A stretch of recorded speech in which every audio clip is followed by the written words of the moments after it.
Qué bueno que el pueblo de Dios está reunido esta noche para recibir la palabra en su corazón.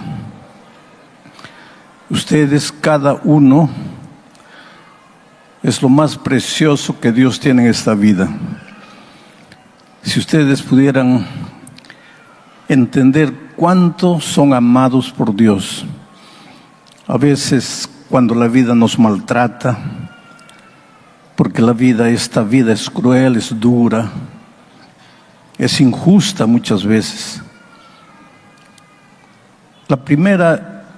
El primer pensamiento que sube a tu mente es que Dios te ha abandonado, que estás solo.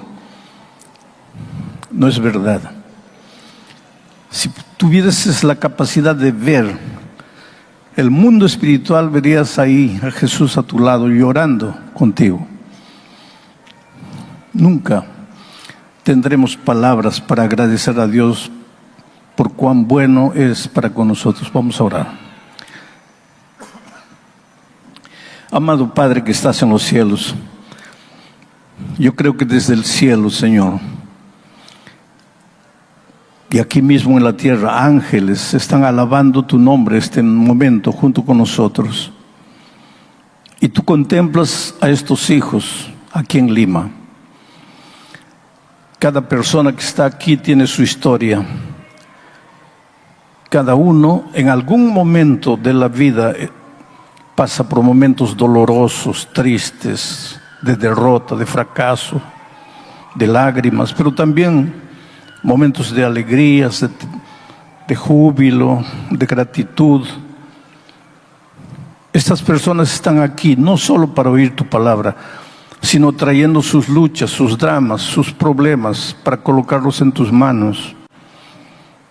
Tú que eres Dios de amor, Dios de misericordia, tú que te compadeces de tus hijos, por favor, en este momento extiende tu mano poderosa y toca la vida de cada persona que ha venido. Hay gente enferma, Señor, enferma del cuerpo, tal vez desahuciada por el médico, tal vez sin esperanza de vivir. Pero hay gente también enferma del alma, enferma del espíritu, gente amargada, resentida, triste, derrotada, gente que está perdiendo el sentido de la vida. Oh Señor, esta noche manifiéstate en la plenitud de tu poder. Que tu gracia, como cataratas de amor, caigan del cielo y mojen la vida de cada persona que ha llegado aquí. Vamos a abrir tu palabra ahora. Queremos entender lo que quieres decirnos. En el nombre de Jesucristo. Amén. Muy bien, mis amados, qué bueno estar aquí en Lima y estar en este lugar bonito, que otros días es palco de tanto tipo de programa, pero que esta noche se ha transformado en un templo, donde ustedes vinieron a adorar, a cantar, y donde tenemos seguridad que el Espíritu Santo se está moviendo. Vamos al texto bíblico. Vamos a leer el primer versículo, porque son varios versículos, y después voy a parar para contarles el contexto a fin de que ustedes entiendan el texto. Entonces vamos al texto. Es el capítulo 25 del primer libro de Samuel. El texto para esta noche son los versículos 20, 23, 20 y 24. Entonces, primero vamos a leer el versículo 20 y después voy a contarles la historia para que ustedes entiendan lo que Dios está queriendo decir y lo que el texto está queriendo comunicarnos. El versículo 20 dice así: y montando un asno. ¿Quién? Abigail. El texto de esta noche habla de una mujer llamada Abigail. Su esposo se llamaba Nabal. Y montando un asno, bajó por una parte secreta del monte. Aquí se habla de un monte. Y he aquí, David y sus hombres venían frente a ella. Otras versiones dicen contra ella. Otras versiones dicen en dirección a ella. Y ella les salió al encuentro. Lo cierto es que David y Abigail se encontraron en el monte. puede Dios querernos decir a través de este texto bíblico? Sabes que uno de los errores que cometemos en la vida espiritual es leer la Biblia por leerla, leer la Biblia sin entender. Y a veces en nuestro afán de querer leer toda la Biblia, leemos 3, 4, 5 capítulos por día, todos cansados, con sueños, pero leer, porque nos hemos propuesto terminar de leer la Biblia. Yo no digo que ese tipo de lectura de la Biblia no sirva. Claro que sirve. Pero sería mejor leer 1 o 2 versículos y reflexionar, meditar, preguntarnos qué es lo que Dios quiere decirme aquí. Vamos a decir que estás viviendo un momento difícil de tu vida, que tu esposo dice que no te ama más y que quiere separarse, y que tienen 3 hijos pequeños. Y tú estás con miedo, ¿qué va a ser de mí sin esposo, con 3 niños pequeños? Estás ansiosa. Cuando tú leas la Biblia, no quieras tú leer 3, 4 capítulos pensando que porque lees 4 o 5 capítulos Dios te va a bendecir. No, calma ahí.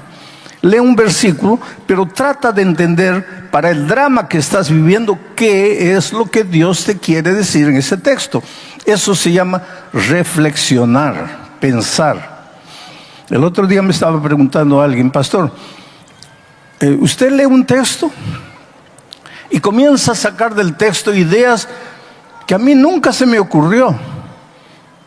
Es porque no has parado para reflexionar. Ustedes me ven predicar sin papel, ¿no? Yo no tengo un bosquejo. Pero yo no me levanté, abrí el texto y comienzo a hablar lo que imagino. No, las cosas no funcionan de esa manera. He pasado horas y horas hablando con Dios, reflexionando en el texto, consultando otras fuentes, buscando información para preparar el mensaje. Además de preparar el mensaje, he grabado los principales pensamientos en mi mente. Entonces mi bosquejo ya está escrito en mi cabeza.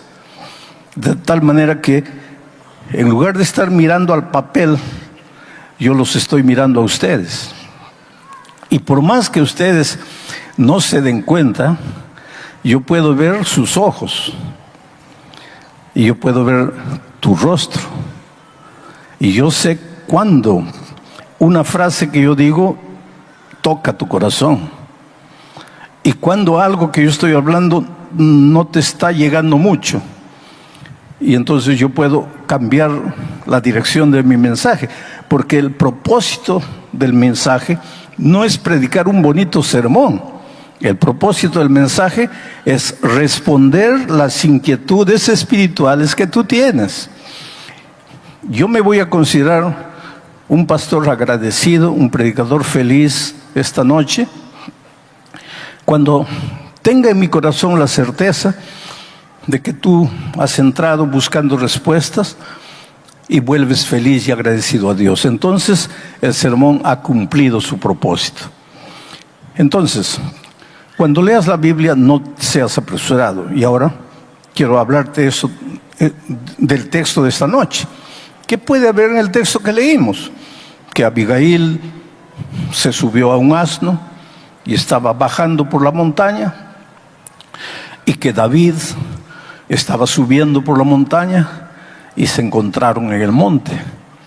¿Cuál es el mensaje? Pues para entender un texto tienes que leer el contexto. El texto está en ese versículo y el contexto está en todo el capítulo. Y si tú quieres saber más contexto todavía, lee 2 capítulos anteriores y tal vez 1 o 2 posteriores, y ahí vas a tener el cuadro completo. Entonces, yo te voy a explicar más o menos el contexto para entrar al mensaje de esta noche.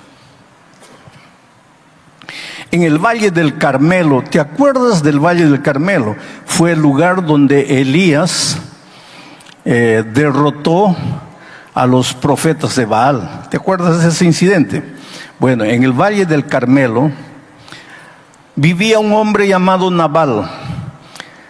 Dice que entre otras cosas tenía 3,000 carneros y 1,000 cabras. Era un hombre rico, era un hacendado rico. casado con una mujer llamada Abigail, que es la personaje central de nuestro mensaje esta noche. En esos días, David ya había sido ungido rey, ya era el rey de Israel. Pero Esaú todavía estaba vivo y Esaú no quería soltar el trono. Y en lugar de ceder la corona a David, lo perseguía, lo quería matar para que no ocupara su lugar. Pero es que el reinado de Israel no dependía de Saúl, dependía de Dios. Y Dios había llamado y había ungido a David como rey. Te hago una pregunta. En el trabajo, Dios te ha bendecido y tú te vas proyectando, pero hay alguien ahí en tu trabajo que te quiere serruchar el piso. Hay alguien ahí en el trabajo que ya se ha dado cuenta que Dios te ha bendecido y que tiene miedo de ti. Y ese miedo de ti se expresa en traición. Y sin que tú sepas, va donde el jefe y trata de menoscabar tu imagen delante del jefe. Bueno, eso sucedía en aquellos tiempos. Tus enemigos te persiguen porque tienen miedo de ti. El rey Saúl perseguía a David porque tenía miedo de David. Porque cuando Dios determina quién va a ser el rey, no importa que el mundo entero haga lo que quiera, el rey que Dios ungió va a ser rey. Y si Dios te hizo nacer, te trajo a esta tierra para que seas un hombre, una mujer victorioso, no importa lo que tus enemigos hagan, Dios te va a llevar por el camino de la victoria. No tengas miedo, porque tú no viniste a este mundo porque quisiste o porque tus padres quisieron. Tú viniste a este mundo y estás vivo porque esa es la voluntad de Dios y el plan de Dios se va a cumplir en tu vida. Aunque los seres humanos hagan lo que quieran para entorpecer el plan de Dios se va a cumplir en tu vida. Bueno, el rey David estaba perseguido por el rey Saúl, estaba andando por los campos cerca del Carmelo, donde vivía Nabal, hombre rico. Y Nabal estaba haciendo una fiesta porque estaba trasquilando sus ovejas.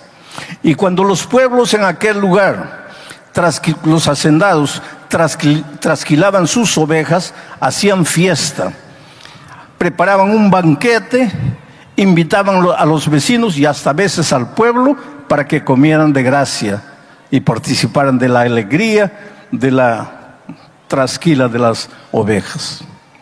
David estaba cerca. No tenía pan, no tenía comida, estaba perseguido, no tenía dónde dormir. Con su pequeño ejército dormía en las cuevas. Se enteró que Nabal estaba ofreciendo una fiesta. No fue para participar de la fiesta y comer gratis, porque para David no era tiempo de fiesta, para David era tiempo de guerra. Estaba siendo perseguido. Ojalá que nosotros entendiéramos un poco la capacidad de David de ver las cosas. Tiempo de fiesta es tiempo de fiesta, tiempo de trabajo es tiempo de trabajo. Tiempo de vacaciones es tiempo de vacaciones. Tiempo de cumplir el deber es tiempo de cumplir el deber. Para David no era tiempo de fiesta. Hay tiempo para la fiesta, para la celebración, para el júbilo, para la alegría. Por ejemplo, ustedes aquí en el mes de agosto, el 3 de agosto, van a tener la clausura, el encerramiento del programa Caleb en el estadio, posiblemente nacional. 40,000 personas reunidas en el estadio. Me pidieron que venga a predicar, voy a predicar. Pero esa va a ser celebración. Lo que ahora no es tiempo de celebración, ahora es tiempo de trabajo. Y todos tienen que salir y buscar un amigo, un vecino, un compañero de trabajo, de estudio, estudiar la Biblia, preparar a esas personas. En la semana de evangelismo, antes del proyecto Galeb, pues participar, trabajar, predicar. Y entonces sí nos preparamos para la fiesta del Estadio Nacional. Porque tiempo de fiesta es tiempo de fiesta, pero tiempo de trabajo es tiempo de trabajo. El problema con nosotros los seres humanos es que nos gusta la fiesta, celebración, alegría, júbilo, aplaudimos, cantamos, queremos un show musical, pero cuando se trata de trabajar no trabajamos. Y con David las cosas eran diferentes. Ese no era momento de festividad. Así que David escogió 10 jóvenes de su ejército y los mandó a Nabal.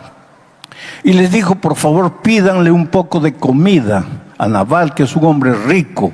Un poco de comida para ese ejército pequeño no le va a hacer falta, él es un hombre rico. Además, cuando hubo un poco de falta de pasto en las tierras de Nabal, ellos vinieron a nuestras tierras y nosotros les ayudamos a sus pastores. Ahora ha llegado el momento de que ellos pues nos devuelvan el favor que nosotros les hemos hecho. Entonces vayan y pidan comida.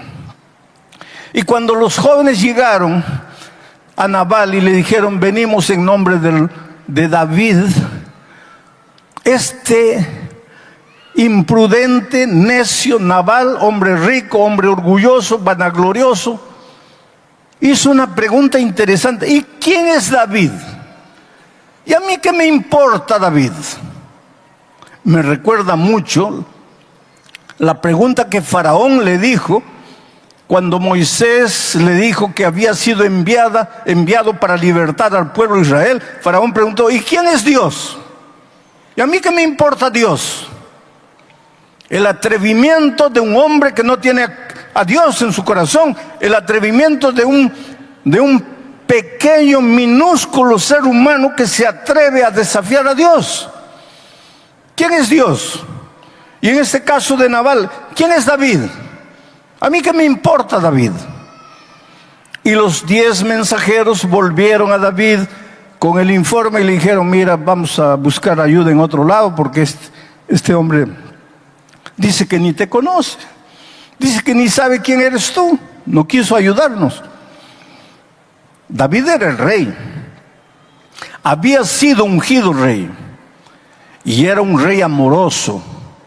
Al final de cuentas es un prototipo del Señor Jesucristo, del Rey de Reyes y Señor de Señores. Pero la actitud de David ahora cambió y dijo, no quiso ayudarnos.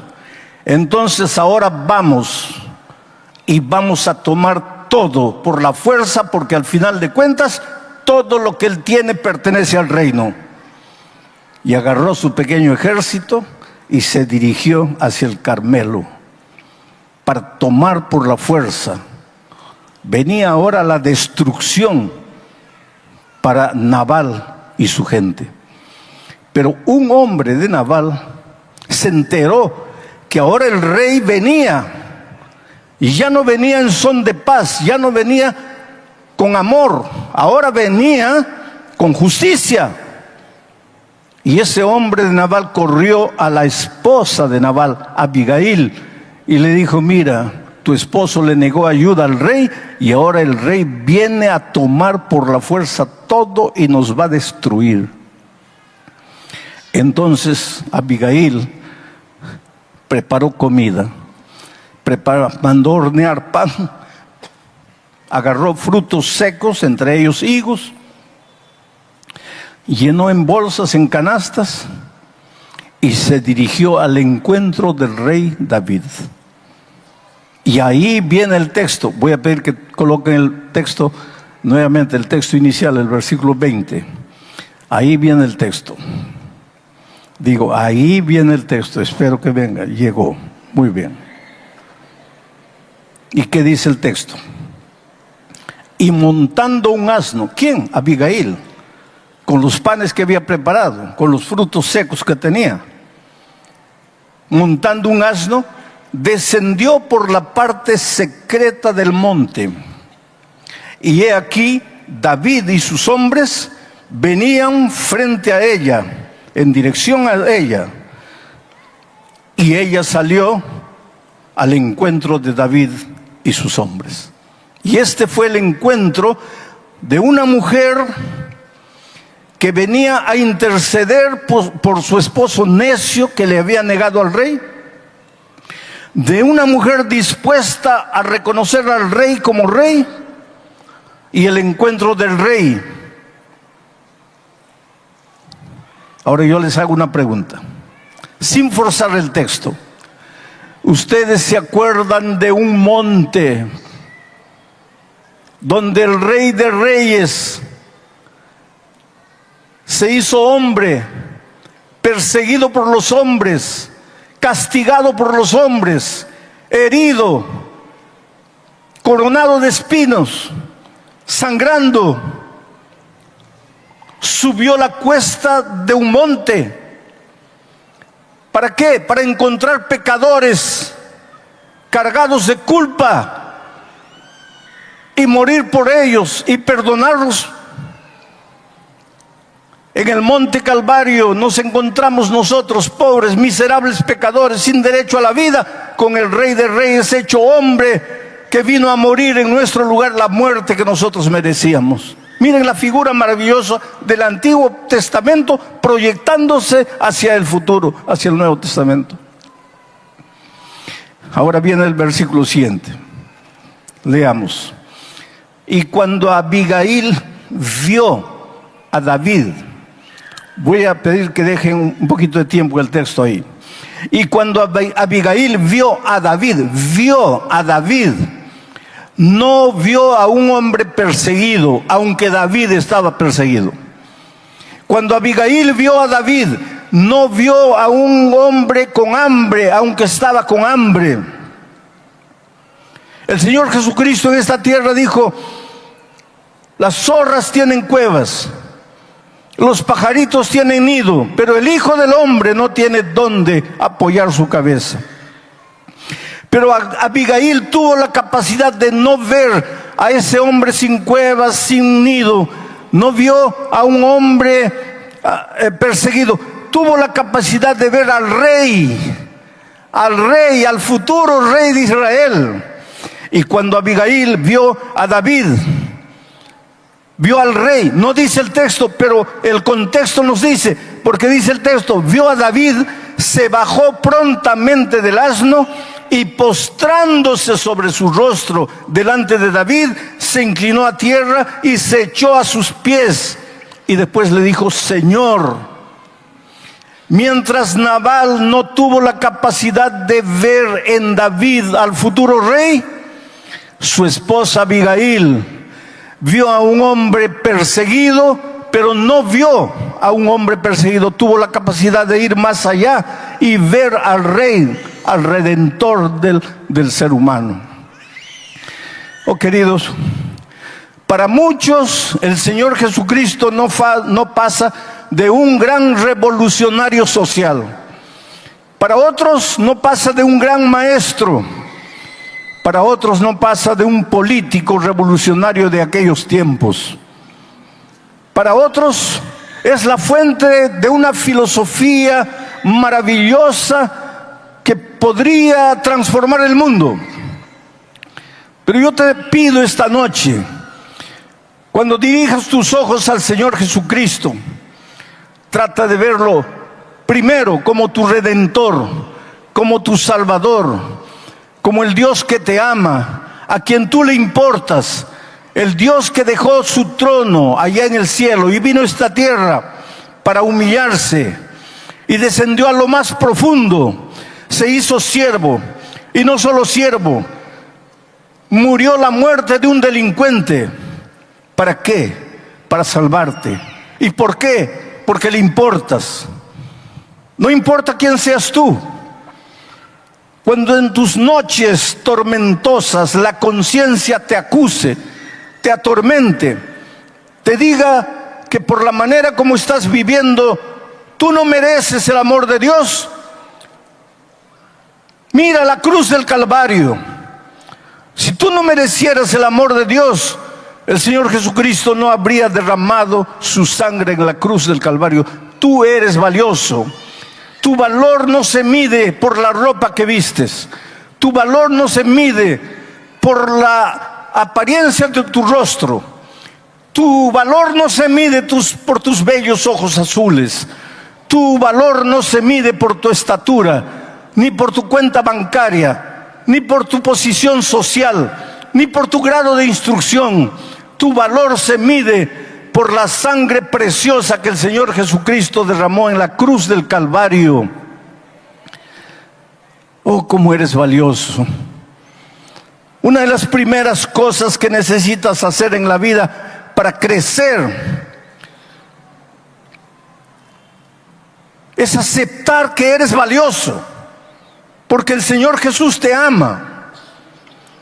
No eres un murciélago que tiene alas e intenta volar. Tú eres un águila para surcar el cielo azul. No quedes satisfecho escarbando, buscando maíz en la tierra para poder comer. Abre las alas y vuela. Porque cuando el Señor Jesús murió en la cruz por ti, condenó al diablo. Y desde aquel día el diablo sabe que está derrotado. Él no tiene derecho de esclavizarte. Si has entrado esta noche aquí amarrado a algún vicio, encadenado a algún hábito, víctima de alguna pasión, pobre esclavo de algún pensamiento inmundo, en el nombre del Señor Jesucristo te digo esta noche: rompe esas cadenas, porque tu Dios es un Dios maravilloso, porque tu Salvador es un Cristo, Dios eterno, que se hizo hombre y fue tentado en todo, así como tú, pero nunca cayó.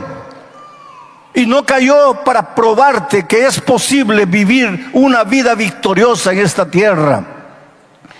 No te sujetes miserablemente a la esclavitud que el diablo quiere imponerte. No creas que porque has intentado 1 o 2 o 5 veces ya has fracasado, ya estás completamente fracasado. No, intenta una vez. Y si un día aceptaste a Cristo y te bautizaste y caíste, levántate. Y si vuelves a caer, vuelve a levantarte. En el cielo no habrá gente que nunca ha caído. En el cielo habrá gente que aunque cayó, creyó en el Señor Jesucristo, se levantó y continuó caminando. Ahora yo quiero hablarte del futuro. Y para eso voy a leer el texto de Apocalipsis, capítulo 19. Y voy a pedir que coloquen ese texto en la pantalla. Porque hoy día el Señor Jesucristo es tu Salvador. Él te ama y Él quiere salvarte. Cae a los pies de Jesús como Abigail. Llora delante de Él. Dile: Señor, yo no tengo fuerzas. Tú sabes que te amo, pero soy un pobre derrotado espiritual porque no tengo fuerzas. Soy demasiado carnal. Soy débil. Yo en el fondo quisiera amarte, quisiera seguirte, quisiera ser un soldado fiel. Yo lucho, yo me esfuerzo, pero no puedo. Señor, por favor, ten piedad de mí. Y puedes creer que el Señor Jesucristo te va a abrazar, va a depositar en tu frente el beso de su amor, de su paz. Y esta noche vas a salir de aquí transformado. Pero hoy el Señor te extiende la mano. Te pide pan, te pide agua. Es tu corazón. Dame, hijo mío, tu corazón, dice Él. Pero breve, querido, muy pronto el Señor Jesús va a regresar, pero ya no como tu Salvador, va a regresar como tu Rey. Y mira cómo Juan lo describe. Lee el versículo en la tela. Dice así: entonces vi el cielo abierto. Está Juan mirando la visión. Entonces vi el cielo abierto, y he aquí un caballo blanco. En el monte era un asno, aquí es un caballo. Y he aquí un caballo blanco, y el que lo montaba se llamaba Fiel y Verdadero, y con justicia juzga y pelea. Este es el Señor Jesucristo. Pero ya no es ahora el Salvador amoroso que toca tu puerta, que te llama, que te invita. Ahora es el Rey que viene a reinar, que viene a juzgar. El versículo 11 dice, el 13 dice, estaba ese hombre vestido en el caballo blanco que vio Juan, estaba vestido de una ropa teñida en sangre, y su nombre es el Verbo de Dios. Mi pregunta es, ¿por qué su ropa, por ocasión de su segunda venida, está teñida en sangre? ¿Por qué? Y si ustedes siguen leyendo el texto, verán que esa sangre es el jugo rojo del lagar. Porque cuando el Señor Jesucristo viene para juzgar, viene para establecer su reino. Ese día, aquellos que hoy aceptaron al Cristo Salvador, levantarán las manos al cielo para esperar al Señor Jesucristo. Y aquellos que hoy rechazaron, endurecieron su corazón, no abrieron la puerta, no tomaron la decisión, ese día correrán a las piedras, a las rocas, y dirán, caigan sobre nosotros, porque no podemos soportar el rostro del que viene en gloria y majestad. Oh, mi amigo querido, nuestra vida está en juego. Tenemos que tomar decisiones. Anoche en mi mensaje dije, casi salvo significa estar totalmente perdido. El hecho de que tú escuches la palabra de Dios y digas amén, qué maravilloso, me gustó, no te ayuda. Tienes que comprometerte con el Señor Jesucristo. Tienes que entregarle la vida, tienes que rendirte a Él. Y cuando tú lo haces, tú no tienes idea de lo que puede suceder en tu vida. Yo recuerdo la historia triste de una señora en los Estados Unidos, casada con un hombre incrédulo, igual que Nabal y Abigail. Él, terco, duro, no aceptaba la religión, decía que la religión es una tontería para gente débil, que él era un comerciante de mucho dinero, de éxito, él no necesitaba de esas cosas de religión, que la religión era para mujeres, y la mujer era adventista, la esposa era adventista, tenían 2 hijos gemelos. Una noche, era tarde, él despertó, ella no estaba en la cama, se levantó, lo que está haciendo a medianoche en la sala, y cuando fue a la sala, vio que ella estaba en la computadora escuchando un sermón mío.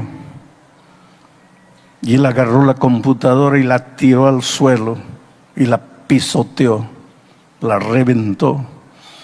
Y no contento con eso, la agredió físicamente. Era un hombre malo, era un Nabal. Jesús llamaba a su corazón. Jesús tocaba la puerta de su corazón, pero él no se rendía, él no se entregaba. Un día los hijitos crecieron, con 12 años decidieron bautizarse. Y la mamá les dijo, inviten a su padre porque tal vez si ustedes, porque él los ama, si ustedes le invitan, él va a aceptar venir a la iglesia. Y los hijitos fueron, mira papito, este sábado nos vamos a bautizar. Quisiéramos que veas nuestro bautismo. Y él les dijo, mira, yo no me meto, no digo nada. Yo miro en silencio. Ese asunto de religión es asunto de tu madre. Y si ustedes quieren seguir las tonterías de ella, está bien, yo no les digo nada. Pero yo no. A mí no me hablen. A mí no me inviten. Para mí Dios no existe. Yo no quiero saber nada de eso. Ahora, imagínense cómo los muchachos se sienten. Pero por más que él amaba a sus hijos, Su corazón era duro para aceptar al Señor Jesucristo. Y el tiempo fue pasando. Y un final de semana hubo una actividad en el interior, en el campo, una especie de campamento. Y todas las iglesias fueron para allá y ella también fue llevando a los muchachos. Y cuando estaban regresando en la noche del sábado, estaba lloviendo mucho. El automóvil que ella dirigía se salió de la carretera, cayó en un precipicio y murió ella y los 2 gemelos. Cuando el hombre se enteró de la muerte de su esposa, hizo tanto escándalo en la iglesia. Buscó al pastor de la iglesia y lo agredió físicamente. Ustedes mataron a mi esposa. Ustedes la llevaron al campo. Ustedes mataron a mi esposa. Después de eso, ese hombre entró en un periodo de depresión terrible. No comía, no bebía, no se levantaba, no se bañaba. Pasaba todo el día en la cama. No iba a trabajar, no se presentaba en las empresas. Tenía varias empresas. Todo estaba abandonado. Y los empleados esperando que él reaccionara, pero él cada vez peor y peor y peor. En esas circunstancias se sintió tan mal que lo llevaron al hospital. Y el médico le declaró un cáncer. Y ahora él decía, yo quiero morir. ¿Para qué vivir? Mi esposa está muerta, mis hijos están muertos. ¿Para qué vivir? Y quería morir. Pero una noche se acordó de aquel incidente en que él se levantó, destrozó el computador, agredió a la esposa. Y fue a la computadora y abrió. Y me comenzó a buscar y me encontró. Y comenzó a escuchar un sermón. Por primera vez en su vida comenzó a escuchar un sermón y escuchó todo el sermón. Y cuando terminó cayó de rodillas, llorando, desesperado. Y dijo, ahora entiendo lo que mi esposa encontró. Ahora entiendo el mensaje que mi esposa seguía. Pero ella estaba muerto, los hijos muertos. Y él lloró, lloró, lloró la noche toda. Y adormeció en el suelo. Pero la mañana siguiente se levantó diferente. Después de mucho tiempo, tomó un baño, se preparó, se afeitó y fue al trabajo. Un hombre déspota en el trabajo. Sus trabajadores le temían. Era duro, cruel, abusivo, un dictador. Pero esta vez él apareció en la empresa, saludando a todo el mundo, sonriendo para todo el mundo. Él mismo no entendía lo que le estaba pasando. Y todos los trabajadores se miraban, sabían que él estaba enfermo, sabían que él estaba prácticamente condenado a la muerte. Y entonces los trabajadores murmuraban entre ellos y decían, él va a morir. Y las personas antes de morir se ponen así, buenitas, todas saludan. Pero lo que ellos no sabían es lo que Dios estaba operando en la vida de ese hombre. Comenzó a escuchar sermones y sermones. Y sus ojos se abrieron a las verdades bíblicas, a un mundo espiritual que él no conocía. Y lloraba. Y decía, si yo pudiera volver atrás. Tenía todo para ser feliz. Una esposa linda, cristiana, una madre extraordinaria, hijos preciosos. Tenía todo para ser feliz. Lo arruiné. ¿Cómo quisiera volver atrás para aceptar a Jesús allá? Ahora, ella está muerta, mis hijos muertos. Por eso la Biblia dice, hoy es el día de buena nueva. Por eso la Biblia dice, hoy es el día de decisión. No es mañana. No es el próximo año, no es el próximo mes, no es cuando termines tu estudio, no es cuando te jubiles, es hoy. Porque un día tal vez quieras decidirte, pero te harás la misma pregunta que este hombre: ¿por qué no antes? ¿Por qué tuve que dejarlo para hoy? Pero este hombre entregó su vida a Cristo y el sábado fue a la iglesia. Y cuando el pastor lo vio, se asustó porque la última vez este hombre lo había agredido. Y él se aproximó del pastor al final del culto y le dijo: pastor, no tenga miedo, yo quiero pedirle perdón.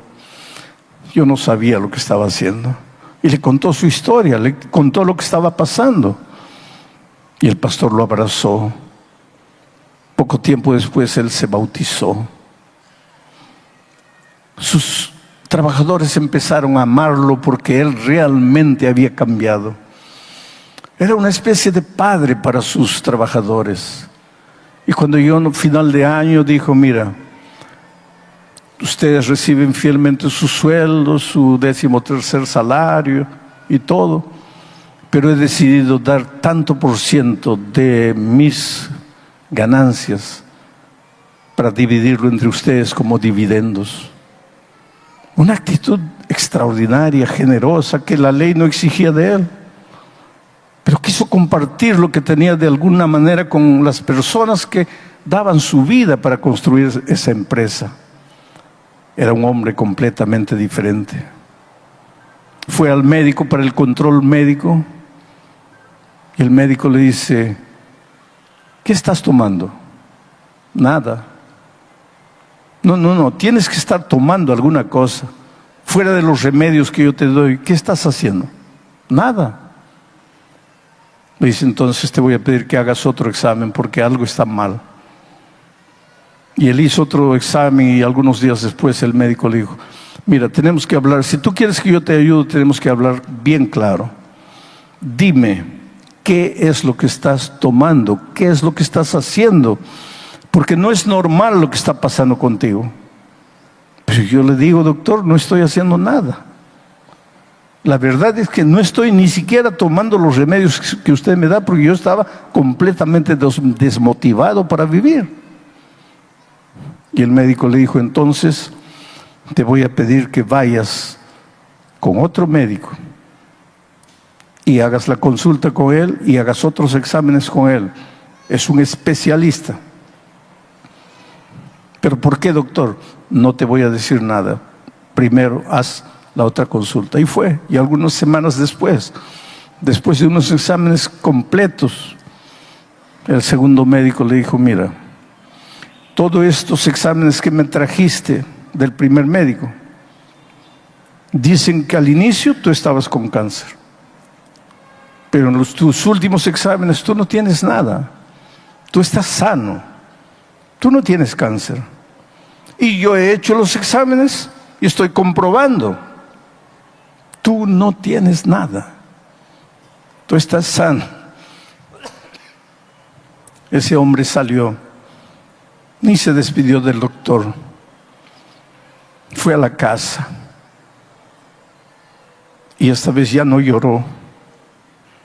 Esta vez levantó los ojos al cielo y dijo: Señor, yo quiero que vengas, yo quiero que vengas pronto, quiero abrazar a mi esposa y mis hijos, pero Señor, gracias, yo no merecía vivir, yo no tenía derecho a vivir y me has curado.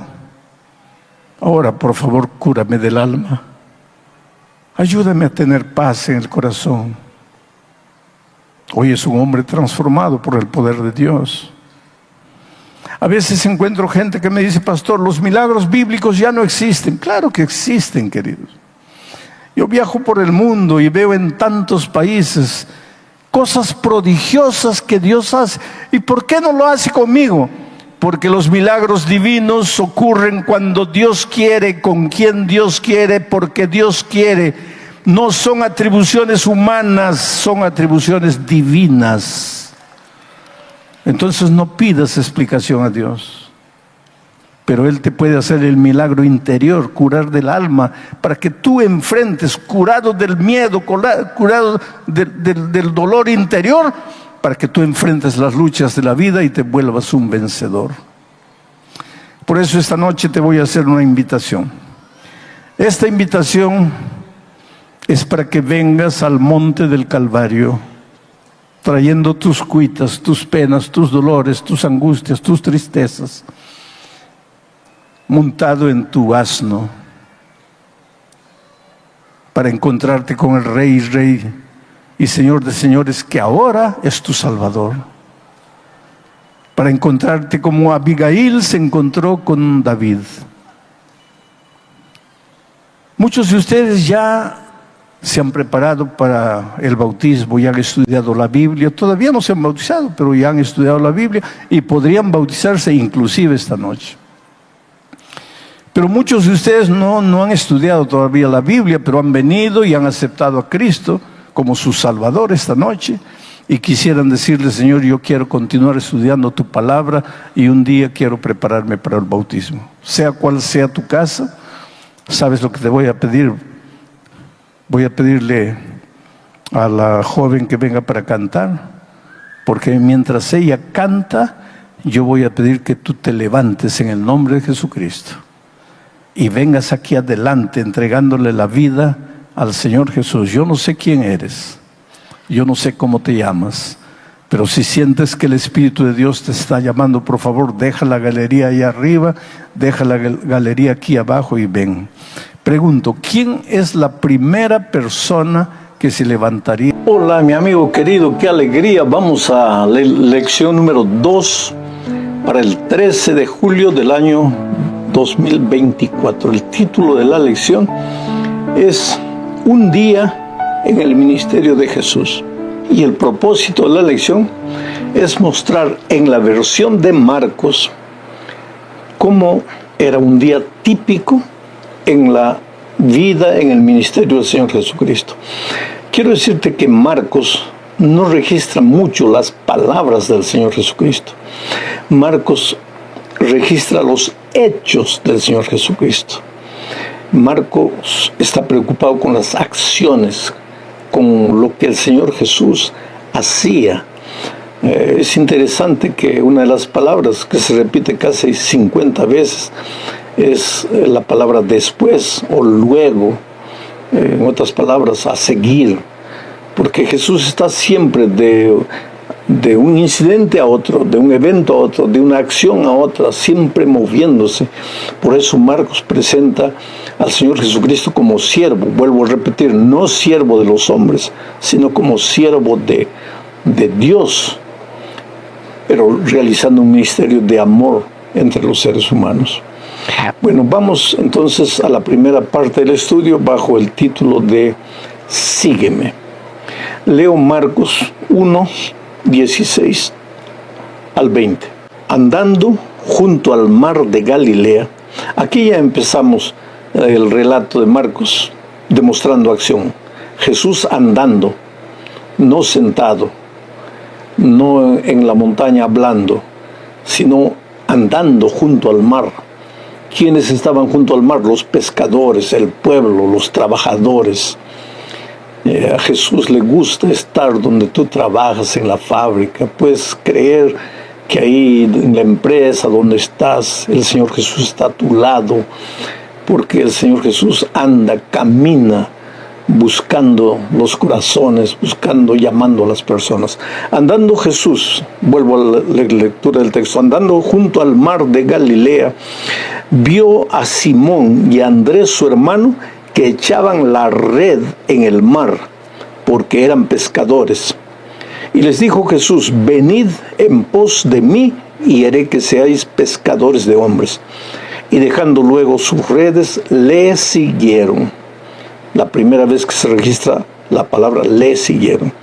Pasando de allí un poco más adelante, vio a Jacobo, hijo de Zebedeo, y a Juan su hermano, también ellos en la barca, que remendaban las redes. Luego los llamó y dejando a su padre Zebedeo en la barca con los jornaleros, le siguieron. La segunda vez que registramos la expresión le siguieron. Hay algunas cosas que tenemos que considerar de este texto. Ya dije, Jesús andando, Jesús buscando. Encuentra un pequeño grupo de pescadores. ¿Qué estaban haciendo estos pescadores? Estaban echando su red al mar. Quiere decir, ellos habían fracasado. Generalmente en esos lugares, la pesca se realizaba en la noche, no de mañana, no en el día. ¿Y por qué Pedro y sus colegas estaban ahí pescando durante el día? Porque habían fracasado durante la noche. No habían recogido nada. Y Jesús les dice, sígueme. Y Pedro, dejando todo, sigue al Señor Jesucristo. Más adelante, Jesús encuentra a otro grupo de pescadores, pero estos pescadores no están pescando, están remendando las redes. ¿Cuándo los pescadores remiendan sus redes? Cuando han tenido una buena noche de pesquería. Ahora ya entregaron el pescado, ahora están arreglando sus redes para pescar de nuevo en la noche. O sea, tú ves aquí al Señor Jesucristo encontrando al primer grupo de personas que no habían tenido una buena jornada, al segundo grupo de personas que habían sí tenido una buena jornada. Quiere decir, Jesús busca a los buenos empleados, Jesús busca a los desempleados. Jesús busca a los que están luchando para sobrevivir con la situación económica, pero también Jesús busca a los que la vida les ha sonreído, han aprovechado las oportunidades y les ha ido bien. Jesús busca a todos y la invitación es sígueme. En esta ocasión Jesús estaba haciéndoles la invitación para que formasen parte del núcleo de sus discípulos. Pero a lo largo de todos los tiempos la invitación siempre ha sido sígueme, sígueme. Desde el jardín del Edén, cuando Dios llegó al jardín y Adán y Eva estaban escondidos por causa del pecado y los llamó, ¿dónde estás? En otras palabras les estaba diciendo, sígueme. La Biblia es un libro de invitación, sígueme, sígueme. ¿Qué cosa es ser un cristiano? Ser un seguidor de Jesucristo. ¿Y qué cosa es seguir a Jesucristo? Caminar con Jesucristo, ir en pos de Jesucristo. Pero tú puedes pensar, pero pastor, eso es teórico. ¿Cómo es que yo voy a seguir a Jesucristo hoy? ¿Solo siguiendo sus enseñanzas? No, querido. Hay una manera práctica de seguir a Jesucristo. Hoy día tú puedes ser un discípulo del Señor Jesús, pero para eso tienes que caminar con Jesús, tienes que seguir a Jesús. ¿Y cómo se sigue a Jesús de manera práctica? Cuando oras todos los días, constantemente, en todo tiempo. Cuando estudias la Biblia todos los días y cuando buscas a una persona para Cristo, porque Jesús quiere hacerte un pescador de hombres, no un pescador de pescados, sino un pescador de hombres. Cuando tú haces esas tres cosas, oración, Biblia, y buscas a una persona para Cristo, estás siguiendo al Maestro. Y si aprendes a seguir a Jesús en esta tierra, en el cielo también lo vas a seguir. Porque cuando Juan vio en Apocalipsis 14 a los redimidos, dice que ellos le seguían al Cordero por donde quiera que el Cordero iba. Ahora, si en el cielo vamos a seguir a Jesús, es porque en esta tierra aprendimos a seguirlo. Vamos a la segunda parte del estudio bajo el subtítulo Un inolvidable servicio de adoración. Leo Marcos 1, 21 al 28 y voy a ir comentando. Y entraron en Capernaum, y los días de reposo, entrando en la sinagoga, enseñaba. Primera lección que yo encuentro aquí. En el mismo principio de su ministerio, en Capernaum, el sábado, el Señor Jesucristo se dirigía al templo. No era templo, era sinagoga, pero se dirigía a la sinagoga para enseñar. Es por eso que nosotros, los hijos de Dios, hoy, el sábado, nos dirigimos al templo a aprender del Señor Jesucristo, que está dispuesto a enseñarnos a través de su palabra. Sigo leyendo el texto. Y se admiraban de su doctrina, porque les enseñaba como quien tiene autoridad y no como los escribas. Quiere decir, la predicación de Jesús era diferente. Ahora, ¿por qué era diferente? Lo vamos a ver un poco más adelante. Sigo leyendo el texto. Pero había en la sinagoga de ellos un hombre con espíritu inmundo, que dio voces diciendo: ¿qué tienes con nosotros, Jesús Nazareno? ¿Has venido a destruirnos? Sé quién eres, el Santo de Dios. Pero Jesús le reprendió diciendo: cállate y sal de él. Y el espíritu inmundo, sacudiéndole con violencia y clamando a gran voz, salió de él, y todos se asombraron de tal manera que discutían entre sí diciendo: ¿qué es esto? ¿Qué nueva doctrina es esta que con autoridad manda aún a los espíritus inmundos y le obedecen? Y muy pronto se difundió su fama por toda la provincia alrededor de Galilea. 3 pensamientos. El primer pensamiento: interesante que el hombre endemoniado, cuando apareció el Señor Jesucristo, comenzó a hablar. No era el hombre, en realidad era el demonio. ¿Y qué dijeron? Sabemos que tú eres Dios. Voy a leer el texto literalmente. Sé quién eres, el Santo de Dios. El diablo sabe quién es Jesucristo. El diablo conoce la palabra de Dios. El diablo conoce la profecía. Solo que la palabra de Dios no lo cambia. El diablo sigue siendo diablo.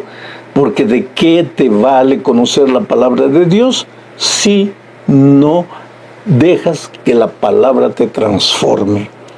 Y en realidad, cuando digo que la palabra no es la lectura mecánica de la Biblia, sino que la palabra es el propio Señor Jesucristo hecho carne. Cuando tú aceptas a Jesucristo a través de su palabra, aceptas la gracia perdonadora y al mismo tiempo la gracia transformadora. Pero una persona endemoniada que vive una vida completamente en el pecado, también puede aceptar que Jesús es santo, que Él ha venido de Dios. Esa es la teoría que no lo cambia. Segundo pensamiento. La gente se preguntó: ¿qué autoridad tiene este? Él predica con autoridad. Ahora, ¿dónde estaba la autoridad del Señor Jesucristo? Es que su palabra no era solo palabra, era acción. Dice el Espíritu de profecía que cuando Jesús se levantaba para predicar, la gente podía ver en su rostro, en sus ojos, que Él no era como los escribas, que iba a repetir una frase aprendida, un bosquejo de sermón aprendido. Él hablaba con el corazón. Él era la propia palabra.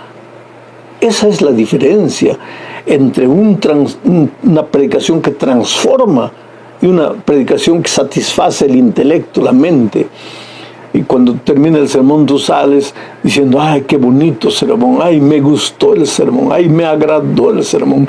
¡Ay, qué elocuente es el pastor! Eso es una cosa. Otra cosa es que tú salgas compungido, conmovido, tocado por la palabra, sin elogiar a nadie, simplemente cabizbajo, reflexionando, porque la predicación tuvo la autoridad que viene de Dios. Interesante ese pensamiento. Y el tercer pensamiento de esta parte es que muy pronto se difundió la fama del Señor Jesucristo por toda la provincia alrededor de Galilea. ¿Por qué?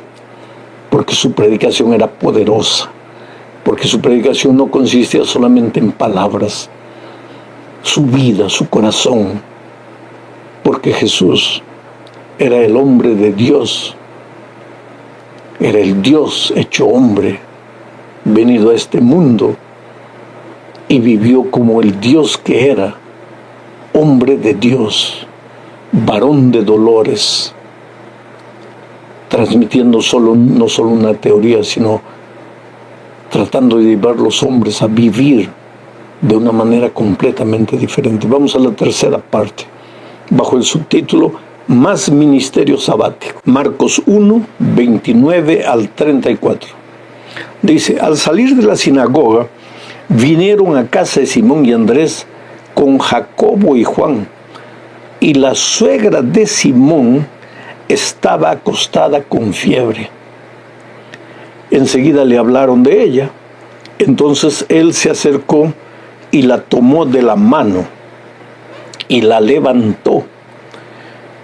E inmediatamente le dejó la fiebre y ella les servía. Cuando llegó la noche, luego que el sol se puso, le trajeron todos los que tenían enfermedades y a los endemoniados, y toda la ciudad se agolpó a la puerta, y sanó a muchos que estaban enfermos de diversas enfermedades, y echó fuera muchos demonios, y no dejaba hablar a los demonios porque le conocían. Algunos pensamientos de este texto que acabo de leer. Jesús había expulsado el demonio. En la parte anterior ya vimos eso, en el día sábado, en la sinagoga. Cuando terminó el culto en la sinagoga, cuando terminó el milagro de la expulsión del demonio, el Señor Jesucristo se dirigió a la casa de la suegra de Pedro, que estaba ahí en Capernaum. Pero la suegra de Pedro estaba enferma. Enseguida le contaron a Jesús. Y Jesús nuevamente opera un milagro en sábado. Se acerca de la suegra de Pedro, la toca y la cura de la fiebre. Ahora me impresiona este segundo pensamiento. El texto dice que inmediatamente la fiebre le dejó y ella empezó a servir al Señor Jesucristo y a los discípulos, a preparar el almuerzo. Quiere decir, cuando Jesús te salva para que sirvas. Cuando Jesús te libra de tu pasado, te sana, te cura espiritualmente, no es para que permanezcas en la inercia, en la contemplación, es para que empieces a servir. ¿Cómo? De cualquier manera, en el templo de Dios, en la iglesia de Dios, predicando el evangelio, compartiendo tu fe. Jesús no salva para que te quedes sentado simplemente yendo una vez por semana a la iglesia a adorar. Jesús te salva para que seas un siervo útil, una sierva útil. Y eso es lo que la suegra de Pedro hizo.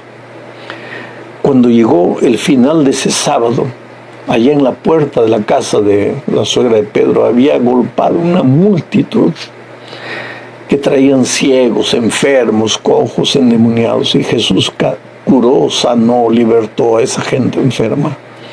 Es por eso que digo que Marcos no registra tanto palabras del Señor Jesucristo, registra más hechos, acciones, porque el Evangelio no es solamente teoría. El Evangelio consiste en vidas transformadas, gente sanada, pero sanada para servir. Vamos a la cuarta parte de este estudio bajo el subtítulo de El secreto del ministerio de Jesucristo. ¿Dónde estaba el secreto de su predicación poderosa, de su vida de milagros? ¿Dónde estaba el secreto? ¿Por qué los demonios temblaban en su presencia? ¿Porque era Dios? Sí, era Dios, pero había nacido como hombre, había venido como hombre a esta tierra. Como un ser humano había sido bautizado. Dirigido por el Espíritu, había ido al desierto, había enfrentado la tentación, había luchado. Pero, ¿dónde estaba el secreto de la vida victoriosa de Cristo? Leo Marcos 1, 35 al 39. Levantándose muy de mañana, siendo aún muy oscuro, Jesús salió y se fue a un lugar desierto, y allí oraba. Y le buscó Simón y los que con él estaban, y hallándole le dijeron: todos te buscan. Él les dijo: vamos a los lugares vecinos para que predique también allí, porque para esto he venido. Y predicaba en las sinagogas de ellos en toda Galilea y echaba fuera los demonios.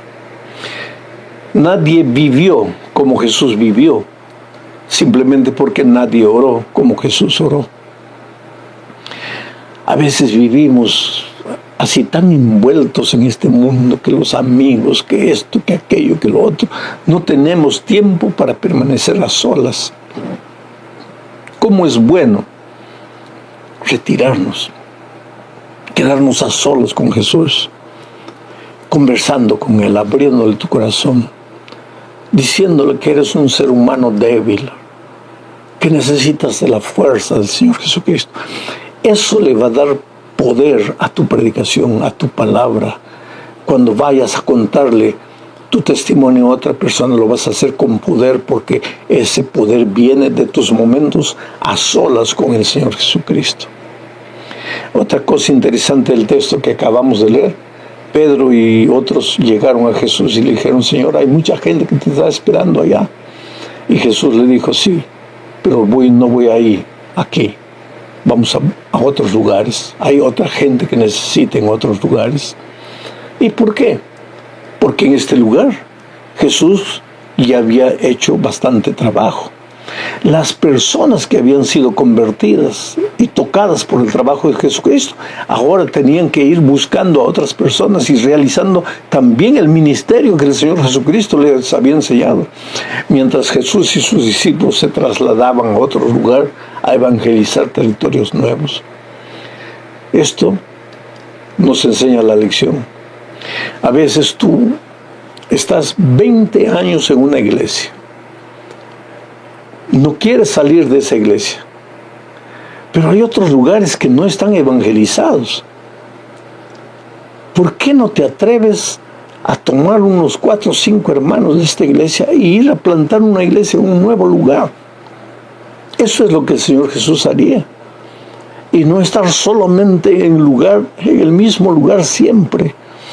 Hay territorios nuevos, hay fronteras nuevas. El Evangelio tiene que ser predicado a toda nación, tribu, lengua y pueblo, pero eso tiene que comenzar en tu iglesia, a todo barrio, a todo rincón de tu ciudad. Hay un sector en San Paulo, Brasil, que me agrada mucho, el sur, la parte sur, donde cada pocos kilómetros hay una iglesia de 200, 150, 100 miembros, 120 miembros, 200 miembros, iglesias, porque los hermanos van, cuando la iglesia crece, se separan, abren nueva iglesia por aquí, nueva iglesia por allá. Es así el plan divino para su pueblo. Pues llegamos al fin de este estudio bajo el subtítulo: ¿puedes guardar un secreto? ¿Por qué viene esta pregunta? Vamos a leer Marcos 1, 40 al 45. Vino a él, a Jesucristo, un leproso rogándole, e hincada la rodilla le dijo: si quieres, puedes limpiarme. Y Jesús, teniendo misericordia de él, extendió la mano y le tocó y le dijo: quiero, sé limpio. Voy a parar aquí un poco. Es como si un pecador hoy día fuese al Señor Jesús y le dijese: Señor, soy un pecador, soy un leproso. Si quieres, puedes transformarme. Y Jesús te va a decir: claro que quiero, hijo. Claro que quiero limpiarte. Claro que quiero perdonarte, transformarte. Claro que quiero hacerte una nueva criatura. Y lo tocó. Dice: quiero, sé limpio. Y así, vuelvo a leer el texto, y así que él hubo hablado, al instante la lepra se fue de aquel hombre y quedó limpio. Entonces le encargó rigurosamente y le despidió luego y le dijo: mira, no digas a nadie nada. Interesante. ¿Por qué Jesús le dijo al leproso curado: no le digas nada a nadie? No era porque Jesús no quisiera que él predicara el Evangelio, que él anunciara el milagro que Jesús había hecho con él. No. Es que había otro motivo. Sigo leyendo el texto. Y le dijo: mira, no digas a nadie nada, sino ve, muéstrate al sacerdote y ofrece por tu purificación lo que Moisés mandó para testimonio a ellos. Pero oído él, el leproso, curado, comenzó a publicarlo mucho y a divulgar el hecho, de manera que ya Jesús no podía entrar abiertamente en la ciudad, sino que se quedaba fuera en los lugares desiertos, y venían a él de todas partes. Aquí tú entiendes por qué el Señor Jesús le dijo al leproso: mira, no digas nada, ve al sacerdote, cumple con el ritual del leproso que ha sido curado. Las instrucciones estaban en el Antiguo Testamento. Pero ¿por qué dijo Jesús eso? Porque él tenía que entrar a las ciudades y evangelizar. Pero cuando la noticia de este milagro se corrió por ahí, el Señor Jesucristo ya no podía entrar a las ciudades para cumplir su ministerio, porque los enfermos lo rodeaban. Entonces él tenía que quedarse en lugares desérticos. ¿Por qué? Porque él tenía un programa que cumplir. ¿Cuál era ese programa? No era solamente curar. Aquí está una cosa interesante. ¿Por qué tú crees que en iglesias donde se prometen milagros, se prometen curaciones, inclusive a cambio de dinero, multitudes van y llenan estadios? ¿Por qué? Porque las multitudes siempre han sido así. Estamos buscando la solución de nuestros problemas inmediatos y nos olvidamos que nuestro verdadero problema es el pecado, y que curados del pecado nuestros otros problemas desaparecerán. Pero es que el hombre carnal no tiene capacidad de distinguir. Él solo tiene necesidad de sus necesidades inmediatas, que falta dinero, que falta salud, que falta casa, que falta empleo. Claro que esos son problemas. Pero el verdadero problema es que no tenemos el corazón transformado, no tenemos paz, vivimos atemorizados, vivimos desconfiados, vivimos resentidos, vivimos heridos con Dios, pensando que Él no se acuerda de nosotros, que Jesús no es que no quería sanar, tanto así que curaba y hacía milagros, pero Él quería que las personas entendieran que su ministerio no era solo curar de los males físicos, sino curar del pecado. Y ellos, con el entendimiento oscurecido por sus males físicos, no tenían capacidad de entender su verdadero problema. Mi pregunta para ti es, ¿has entendido cuál es la raíz de todos tus problemas? ¿O piensas que tu problema es solo empleo, dinero, casa? El verdadero problema está en el corazón. Cuando Jesús llega a la vida, llega para curar el corazón. Con tu corazón curado, tú miras la vida de manera diferente y encuentras la salida que antes no encontrabas, porque antes no tenías paz en el corazón. Que Dios te bendiga ricamente. Hasta la próxima semana. Un abrazo, muchas bendiciones para ti en esta semana que estamos empezando, porque generalmente la lección sube al aire el domingo. Tú tienes tantos desafíos esta semana, no tengas miedo. Dios está contigo, Dios te acompaña, Dios va ayudándote a vencer las dificultades, llenándote de poder, sacando el miedo de tu corazón. El viernes, cuando llegue ya el sábado, tú te vas a dar cuenta que esta semana misma Dios ya hizo mucho. Hola, mi amigo querido, qué alegría, estamos aquí juntos nuevamente. Gracias a Dios por la vida, por la salud, ¿sabes? Aunque hayan dificultades en tu vida, aunque haya problemas, no desesperes. Jesús está en el control de la vida. Para eso tienes que buscarlo todos los días en oración, a través del estudio de la palabra. Y eso te fortalece, porque todos en realidad enfrentamos dificultades. Esta vida es la permanente solución de problemas. No hay nadie que pueda decir que no tiene problemas, pero cuando tienes a Jesús en el corazón, nada es imposible de ser vencido. Entonces vamos a la lección número 3 para el 20 de julio del año 2024. El título de la lección: Controversias. ¿Por qué controversias? Porque vamos a ver algunas historias del capítulo 2 de Marcos, donde los fariseos viven preguntando, viven cuestionando, viven discutiendo los hechos de Jesús. Están atentos a cada palabra, y si no pueden agarrarlo por la palabra, están atentos a cada acción de Jesús para ver dónde Él erró, para acusarlo, para criticarlo, para condenarlo y finalmente, como veremos más adelante, llevarlo hasta la cruz del Calvario. Pero el Señor Jesucristo no estaba preocupado en contradecir, no estaba preocupado en explicar. Él hacía y sabía lo que estaba haciendo. Sabes, querido, a veces perdemos tiempo cuando estamos queriendo explicar o contestar o responder las críticas, lo que las otras personas hablan de nosotros. No pierdas el tiempo. Tú tienes una misión en la vida y tú camina atrás de la misión. Tienes a Cristo en la vida, sigue al Señor Jesucristo. Que no te importe lo que las otras personas digan, a no ser que las otras personas están diciendo algo que tú, reflexionando, llegas a la conclusión de que tienes que corregir, tienes que cambiar, entonces tienes que hacerlo. Vamos a empezar leyendo el texto bíblico, Marcos capítulo 2. El propósito de la lección, pues, de esta semana es mostrar que las historias registradas en la Biblia tienen una razón de ser. No están solamente por hacer historia. Las historias traen lecciones y vamos a estar atentos a esas lecciones que Marcos presenta. El primer subtítulo de la lección es la curación de un paralítico. Y en esta historia veremos que el pecado paraliza el alma. Y al paralizar el alma, pues te paraliza todo en la vida. Es terrible cargar el peso de la culpa. Vamos al texto entonces. Marcos 2, 3 al 7 dice: entonces vinieron a él unos trayendo un paralítico que era cargado por 4.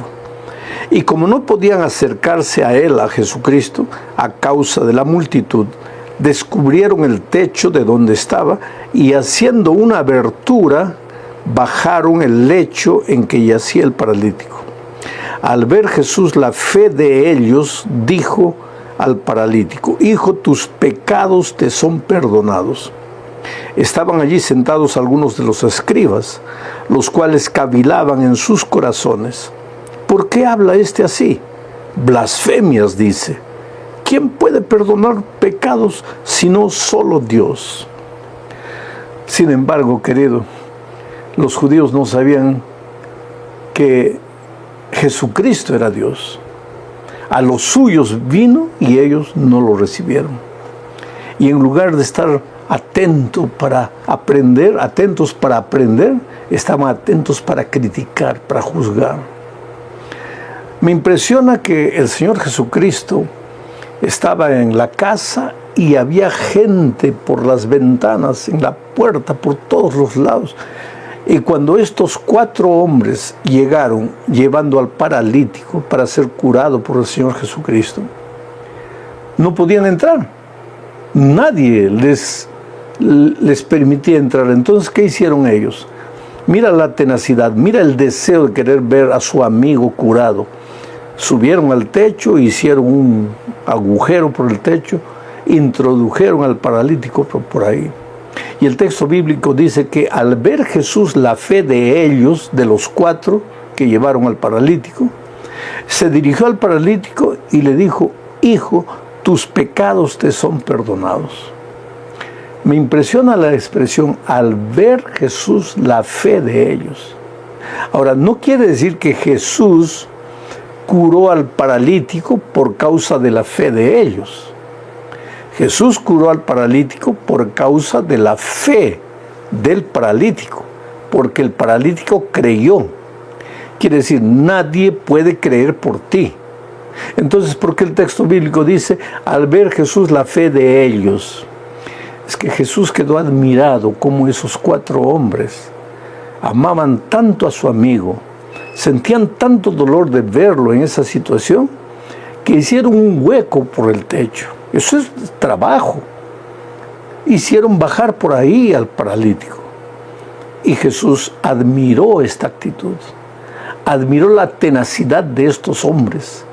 El amor, la pasión de estos hombres para salvar a sus amigos. Ojalá que nosotros todos tuviéramos la pasión de estos hombres para querer salvar a las personas que todavía no conocen al Señor Jesucristo. Al ver Jesús la fe de ellos, se dirigió al paralítico y le dijo: hijo, tus pecados te son perdonados. ¿Por qué? El paralítico no había venido para que se le perdonasen los pecados. El paralítico había llegado para ser curado de la parálisis. Pero aquí viene la lección, es que el pecado te paraliza. La culpa te paraliza. Yo me acuerdo de hace muchos años atrás, conocí a una señora extraordinaria, misionera, ganadora de almas, y años después, cuando llegué a la ciudad, ella estaba en cama, paralítica completamente, del cuello para abajo, no movía nada. La última vez que yo la vi, años atrás, le estaban dando una medalla interesante que entregaban a los ganadores de almas. Y ahora ella paralizada. Fui a visitarla a pedido del pastor y de algunos hermanos. Y cuando empecé a hablar con ella me di cuenta que ella tenía un problema serio. Pedí por favor que todos me dejasen a solas con ella. Y ella me miró y me dijo: pastor, usted se dio cuenta de cuál es mi problema. Y yo pequé, pastor, yo caí. Y empezó a llorar. Y me dijo: yo merezco morir. Porque yo conocía la palabra de Dios. Yo había llevado tantas personas a Cristo. Yo no podía caer. Querido, esa es la idea que muchas personas tienen. No, fulano no podía caer. ¿Por qué no podía caer? ¿No es un ser humano?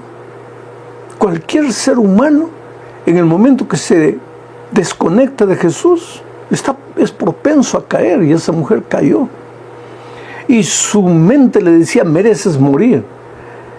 Y el peso, la culpa, había trabajado en su mente de tal manera que había paralizado su cuerpo. Prácticamente la quería matar, solo no podía cortar el cordón de la vida, que eso pertenece a Dios. Entonces, por eso digo que la culpa paraliza. El otro día yo estaba viajando aquí en Brasilia y de repente un hombre chocó contra un poste y salió del carro, y lo primero que gritaba es: yo soy un miserable, yo soy un culpable, yo merezco. Tú te das cuenta del peso de la culpa. Yo no sé cuál era el problema de ese hombre, pero él decía: yo merezco, yo tengo la culpa. Evidentemente la culpa atormenta a la persona. Cualquier cosa que te sale mal, inmediatamente ya piensa: la culpa, la culpa. Por eso el Señor Jesucristo, que sabía que el problema de este hombre no era físico, sino que era espiritual, le dijo: tus pecados te son perdonados. Pero ahí aparecen los fariseos, y en su corazón comienzan a cavilar y dicen: pero ¿quién es este? ¿Qué blasfemia se está diciendo? Solo Dios tiene el derecho de perdonar pecados. Pero es que Jesucristo era Dios, solo que ellos no lo aceptaban como Dios. Oh, querido, Jesucristo siempre está con la mano extendida, tratando de perdonar, de curar, de sanar. Déjate sanar por el Señor Jesucristo. Vamos al segundo subtítulo de la lección: el llamado de Leví y la pregunta acerca del ayuno. Para esto leo Marcos 2, 13 y 14. Dice así: después volvió a salir al mar, y toda la gente venía a él y les enseñaba. Y al pasar vio a Leví, hijo de Alfeo, sentado al banco de los tributos públicos, y le dijo: sígueme.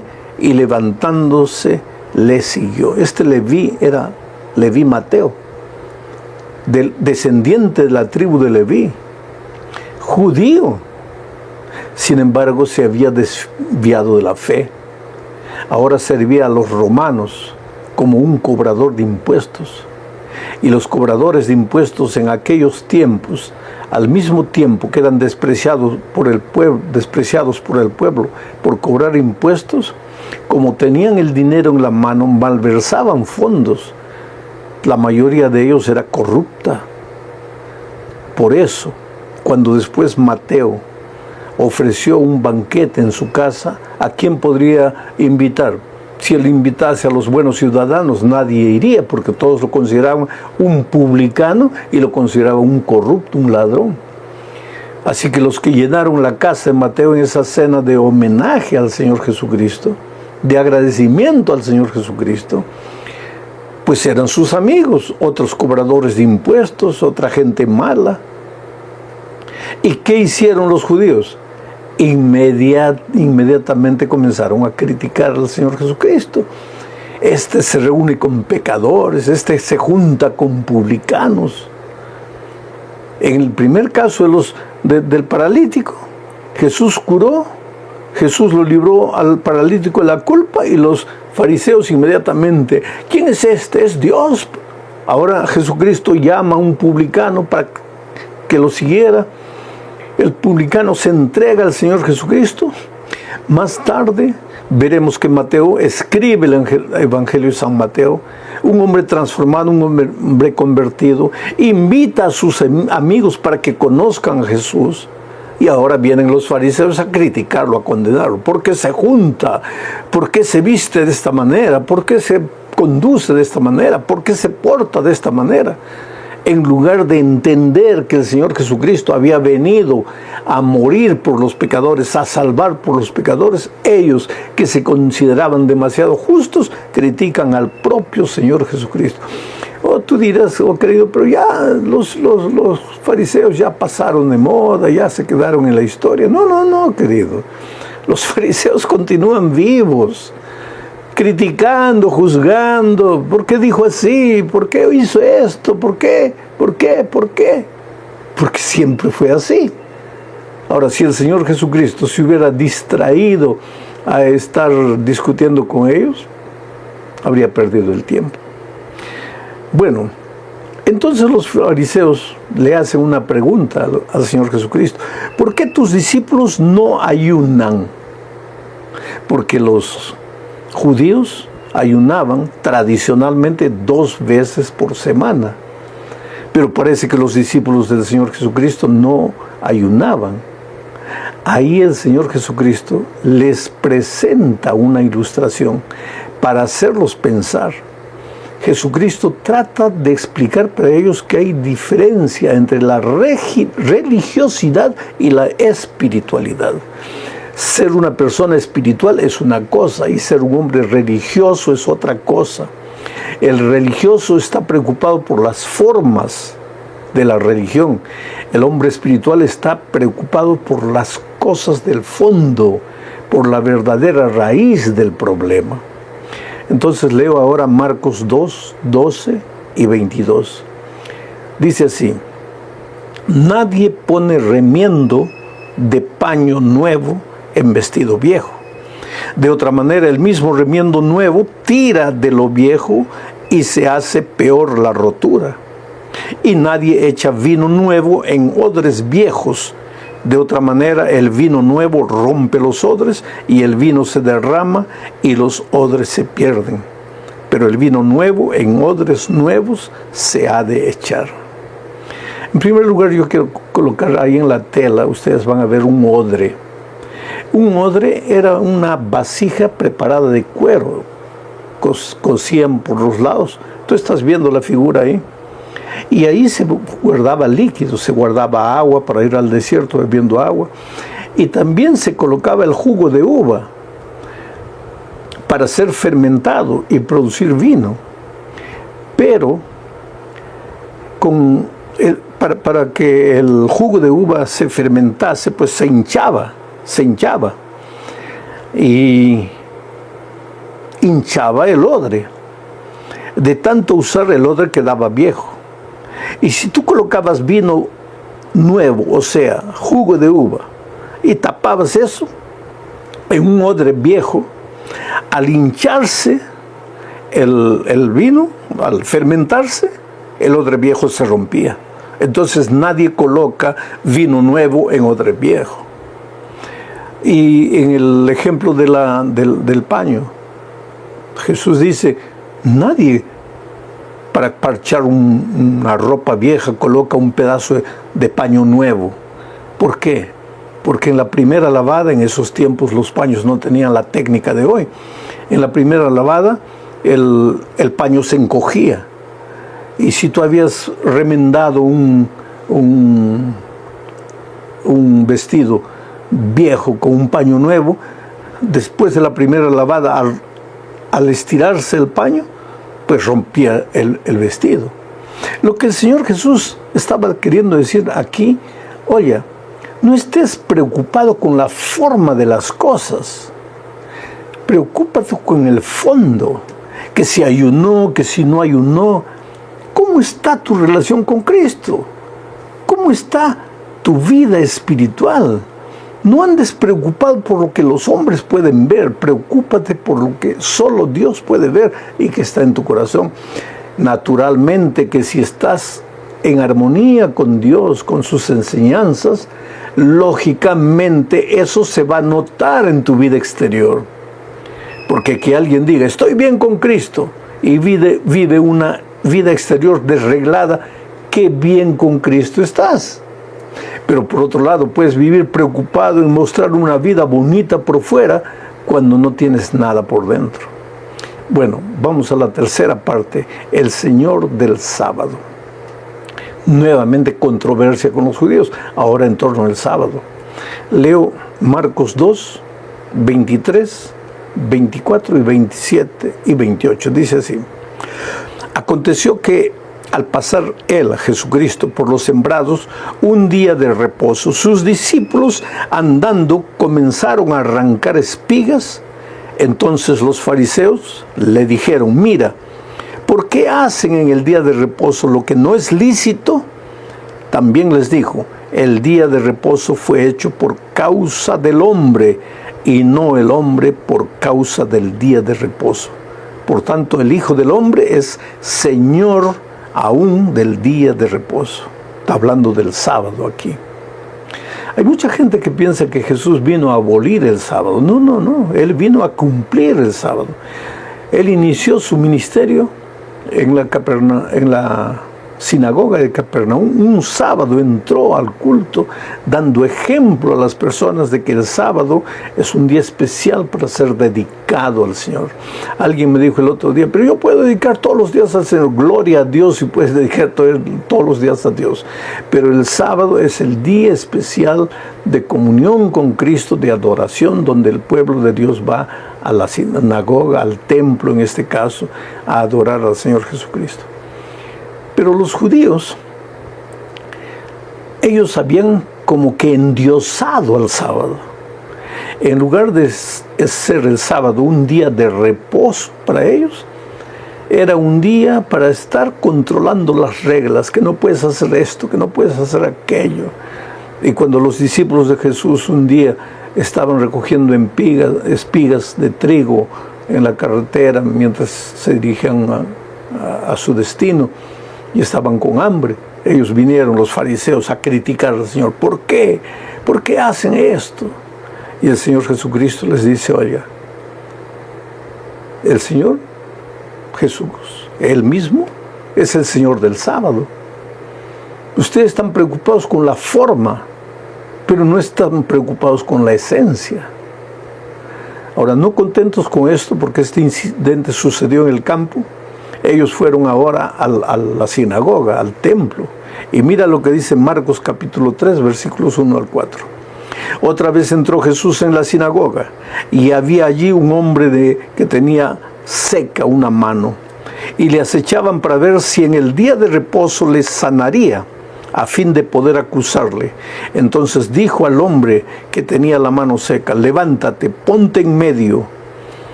Y les dijo, ¿es lícito en los días de reposo hacer el bien o hacer el mal?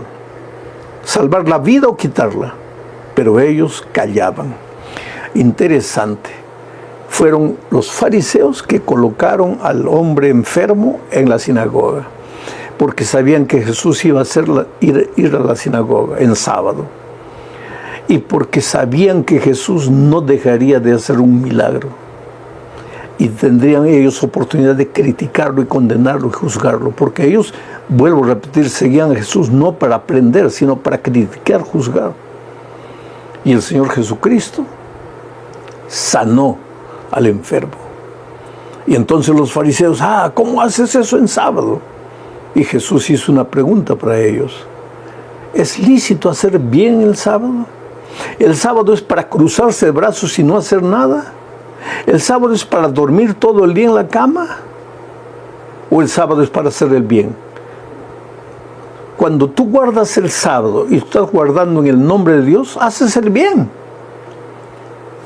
Si encuentras en la calle a un anciano caído que tropezó, ¿por qué sábado no lo vas a ayudar? No, es justamente por ser sábado que tienes que ayudarlo. Si hay alguien enfermo, por ser sábado no lo vas a visitar, no le vas a extender la mano, no le vas a dar un remedio, al contrario, debes hacerlo. Pero el sábado había perdido su espíritu para los fariseos. Jesús no vino a abolir el sábado, vino a devolverle al sábado el sentido de espiritualidad que el sábado había perdido con los judíos, porque los judíos solo estaban preocupados en la religiosidad del sábado. Ahora terminamos la lección comentando una historia, pero que es una historia sándwich. Voy a explicar. Esta es una historia sándwich porque empieza con una historia, después ven otra historia que no tiene nada que ver y después vuelve a la primera historia. Es una especie de sándwich. Entonces leo Marcos 3, 20 y 21. Y se agolpó de nuevo la gente, de modo que ellos ni aún podían comer, ellos, Jesús y sus discípulos. Cuando le oyeron los suyos, ¿quiénes son los suyos? Su madre, sus hermanos, vinieron para prenderle porque decían, está fuera de sí, que está loco. Solo vive trabajando, predicando, haciendo milagros, no para ni para comer, está loco. Entonces viene la historia que está dentro del sándwich. Marcos 3, 22 al 24 dice, pero los escribas que habían venido de Jerusalén decían que tenía a Balsebú, al diablo, y que por el príncipe de los demonios echaba fuera los demonios. Y habiéndolos llamado, les decía en parábolas Jesús a los fariseos, ¿cómo puede Satanás echar fuera a Satanás? Si un reino está dividido contra sí mismo, tal reino no puede permanecer. Interesante. Los judíos acusaban a Jesús de echar demonios porque tenía a Satanás, a Balsebú. Y Jesús le dice, pero ¿cómo puede el diablo echar fuera al diablo? Si el diablo está dividido no va a lograr nada. Ahora mi pregunta para ti, querido, es, si el diablo está dividido no logra nada, entonces si la iglesia de Dios está dividida, ¿va a lograr qué? Aquí hay una lección poderosa, porque ni siquiera el diablo se divide a sí mismo. Entonces, ¿cómo es que muchas veces el pueblo de Dios está dividido? Que una iglesia está dividida, que una iglesia tiene que salir allá porque peleó con los otros hermanos aquí. No, eso no puede ocurrir, porque si queremos hacer algo en la vida, tenemos que ser un pueblo unido. Entonces la historia termina hablando de nuevamente la madre y los hermanos de Jesús que querían prenderlo porque pensaban que estaba loco. Entonces Marcos 3, 31 al 35 dice lo siguiente. Vienen después sus hermanos y su madre, y quedándose afuera enviaron a llamarle.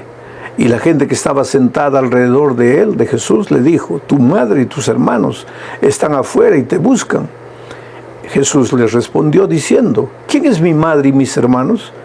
Y mirando a los que estaban sentados alrededor de él, dijo, he aquí mi madre y mis hermanos, porque todo aquel que hace la voluntad de Dios, ese es mi hermano y mi hermana y mi madre. Qué lección tremenda, querido. En este incidente, esta historia sándwich, primero aparecen los hermanos y la madre de Jesús, los suyos, y dicen, está loco, quieren prenderlo. Después aparecen los judíos y le dicen, no, este está con el diablo. Y después vuelve la historia a la madre y los hermanos, que quieren sacarlo de ahí y mandan mensajeros, llámenlo. Y Jesús dice, no, yo no tengo madre ni hermanos. Mi madre y mis hermanos son los que hacen la voluntad de mi Padre. Quiere decir que muchas veces hasta los parientes pueden ser instrumentos del enemigo, sin saber, para arruinar tu fe, para sacarte de la iglesia, para traerte problemas espirituales. Tenemos que respetar al padre, a la madre, y tenemos que amar a nuestros hermanos carnales. pero nunca antes de Dios. Es menester amar a Dios antes que a los hombres. Que Dios te bendiga, querido. En esta lección nosotros vimos cómo mientras Jesús quería hacer bien, quería predicar, quería enseñar, quería llevar a las personas a la salvación, los fariseos solo querían contradecirle, solo querían criticarle, condenarle, pero Jesús no perdía tiempo, continuaba en el cumplimiento sagrado de su misión. Tú eres de aquellos que sigue al Señor Jesús, quiere aprender de Él, o eres de aquellos que solo quiere criticar,